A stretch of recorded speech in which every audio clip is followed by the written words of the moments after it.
আজকে আমরা দেখা বললে আমরা এলিমেন্টারি বাস অ্যানুয়াল মেনটেন্সের কাজ কীভাবে করি সেটা আপনার দেখাবো।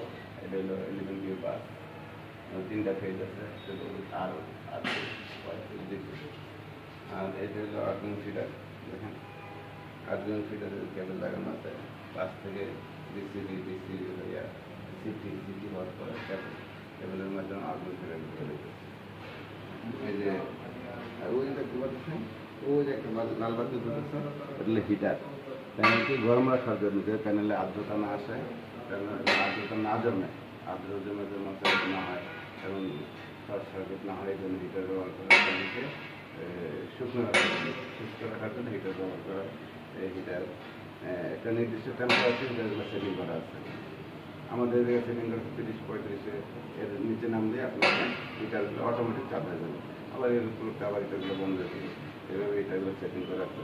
যেখানে কেবেল, আর্থিং কেবেল, ওই আর্থিং কেবেল গ্রাউন্ডিং করা আছে। এই দেখেন কোনো কারণে যদি গ্রাউন্ড হয়ে যায় তাহলে শর্ট সার্কিট হয়ে যায়। 8 ফুট হলে 8 থেকে 8 ফুট হলে এদিকে আপনার ওদিকে 8 থেকে চলে যাবে। এই দেখেন ওদিকে আসেন, এই দেখেন প্রত্যেকটা জিনিস। এটা হলো আপনার বাস জয়েন্ট। এটা দেখেন, এই যে আমরা এগুলো বাচ্চাদের মেনটেন্স, এগুলো প্রত্যেকটা নাটবোল্ট টাইটগুলো চেক করি এবং কোথাও মধ্যে পড়ছে কিনা, কোথাও কোনো নাট রেড হয়েছে কিনা, এগুলো যদি রেড হয়ে থাকে এগুলো পরিবর্তন করে দিই এবং এই নাটগুলো টাইটনিংগুলো আবার চেক করে দিই কোথাও কোনো সমস্যা আছে কিনা। এইভাবে আবার প্রত্যেকটা কাজ করার পরে যেমন লাগাই দিই, হ্যাঁ সুন্দর করে লাগাই, খবর লাগাই দেওয়া।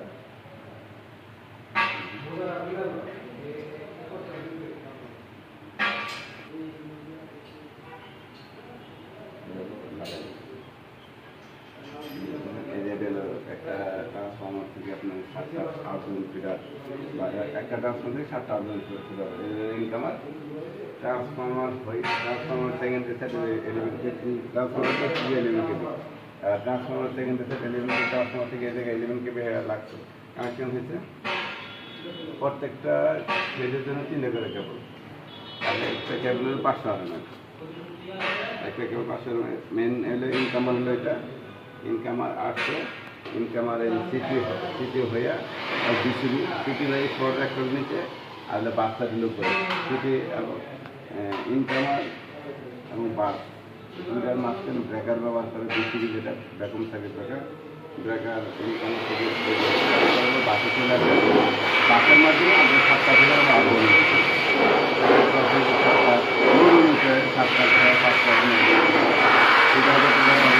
এটা লোড যত বড় হবে, আপনি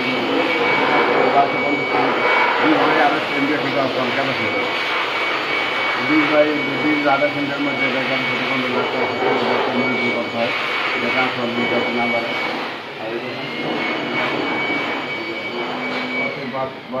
প্রতি বছরেই ইয়ারলি মেনটেন্স এই কাজগুলি করে থাকি, কোথাও কোনো সমস্যা আছে কিনা, কোথাও কোনো ত্রুটি পাইলে এগুলো আমরা আবার এই যে সাথে সাথে মেরামত করে আবার সুন্দর করে লাগিয়ে দিই।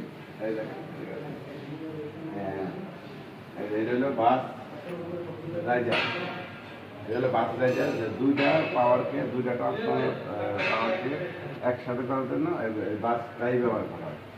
আর এইটা দেখেন এদিক থেকে চলে আসছে, এদিক থেকে নিচে চলে গেছে, বাসটায় নিচে কানেকশন। আর ওই দিক থেকে যে রাস্তা ট্রান্সফর্মার থাকে এটা হলো উপরে, মাঝখানে বাস টাইপ ব্যবহার করে 2টা ট্রান্সফর্মার ভোল্টেজ এক করে দিল। এইটা ট্রান্সফর্মার আমি এখন কাজ করবো বাইরে, কারণ যাতে কোনো ইন্টারাপশন না হয়, এই জন্য ওই ট্রান্সফর্মার মাধ্যমে এই কেবল, এই সার্কিটগুলো চালু রাখার জন্য এই বাস টাইপ ব্যবহার করা হয়।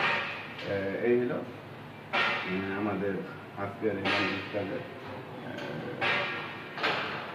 দেখেন এই যে আমাদের এই যে নাজমুল ভাই আছে, উনি খুব দক্ষ ব্যক্তি, সবসময় পিছন সাইডে কাজ করে খুব সুন্দরভাবে।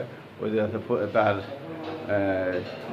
আর আছে, তার কলিগ আছে আরেকজন যে ফরিদ, উনিও খুব ভালো, সবসময় পরিষ্কার পরিচ্ছন্ন কাজ করে, খুব দক্ষতার সহিত। কাজকে কখনো ছোট করে দেখে না তারা, যে কোনো কাজ দেই তারা আন্তরিকতার সহিত কাজ করে, সবসময় কাজ করে। দেখেন খুব সুন্দর করে প্রত্যেকটা এই চেম্বারকে কি সুন্দর করে পরিষ্কার করতে দেখেন, আপনার মনে হচ্ছে নতুন, অথচ এটি আজকে 7-8 বছর আগে ইনস্টল করা হয়েছে। প্রত্যেকটা চেম্বারকে এই যে কেবল পয়েন্টে কাজ করতেছে, এই যে আউটগোয়িং কেবল, এটার স্পেয়ার এদের কোনো ভবিষ্যতের জন্য কোনো ফিডার আসলে এই জায়গা থেকে লাগানো হবে আর কি। ঠিক আছে, দেখেন প্রত্যেকটা কাজ, প্রত্যেকটা চেম্বার খুব সুন্দর করে তারা পরিষ্কার করে। দেখেন কত সুন্দর, এক মনে হয় নতুনের মতোই লাগতেছে, অথচ 7-8 বছর আগে এগুলো চালু হয়েছে। কাজকে কখনো ছোট করে দেখতে নাই, যে কোনো কাজে মানুষকে কাজে তাকে সফলতার দ্বার বান্ধনে পৌঁছে দেবে, এই আশা ব্যক্ত করে আমি আমার আজকের এই ভিডিও শেষ করছি। আসসালামু আলাইকুম।